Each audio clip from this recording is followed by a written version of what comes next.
Welcome to the 25th Ship of the Week. This week we'll examine one of those lucky few tall ships that not only still floats, but is in more than capable condition of going to sea. Star of India. It was in 1863 at Ramsey, a seaside town on the Isle of Man, that the ship's long life began, at the shipyard of Gibson, MacDonald, and Arnold. The ship was named Euterpe, for the Greek muse of music. Wakefield Nash and Company, a London firm heavily invested in coarse fibrous material for packaging made from jute, enlisted their new ship to carry the unworked plant material from the fertile lands of the Indian subcontinent in which it was grown.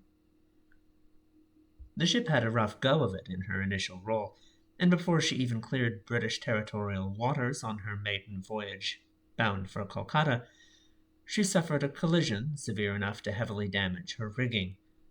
She turned back to get the damage squared away, at least in part because her crew demanded it before the ship could continue. The notoriously bad weather of the route to India was not kind to Euterpe in this early part of her career, and her owners soured on the ship quickly, due to the necessity of near constant maintenance. By 1871, she had already briefly changed hands to a different London merchant before going up for sale again. And later that year, she was acquired by the Shaw Seville Line, who operated her for nearly a quarter of a century in the Pacific. She frequently carried freight and passengers emigrating to New Zealand and Australia. She's seen here at a Shaw Seville pier in New Zealand. Around the turn of the century, the ship changed hands a few more times, placing her under the United States flag for the first time in 1900, until she came to the ownership of the San Francisco-based Alaska Packers Association, intending to use her to carry equipment and employees to and from its cannery facilities in Neshoback, Alaska, for which today the word town might be considered somewhat of an exaggeration, since it seems to have last reported to the U.S. Census Bureau in 1940. Anyway, Euterpe had her full rig cut down to that of a bark, removing the square sails she sported on her aft mast for the first part of her life, and after a few round trips from California to their far-flung industrial outpost, the APA renamed their bark Star of India, both in keeping with the star naming convention of the rest of their fleet, and perhaps as a nod to her original purpose.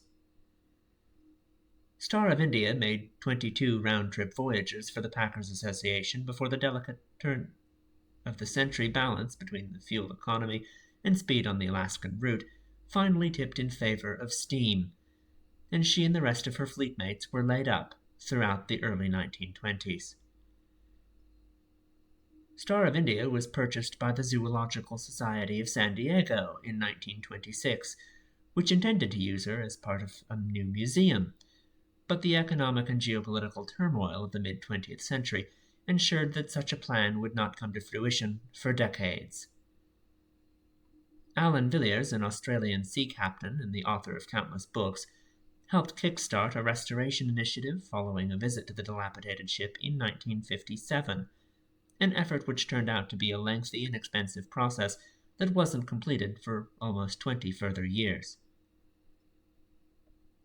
Now she is the fully functional flagship of the Maritime Museum of San Diego. Most of the next few pictures, with the exception of this one, taken in her salon, are mine from a visit to the ship nearly a decade ago now, in the summer of 2014.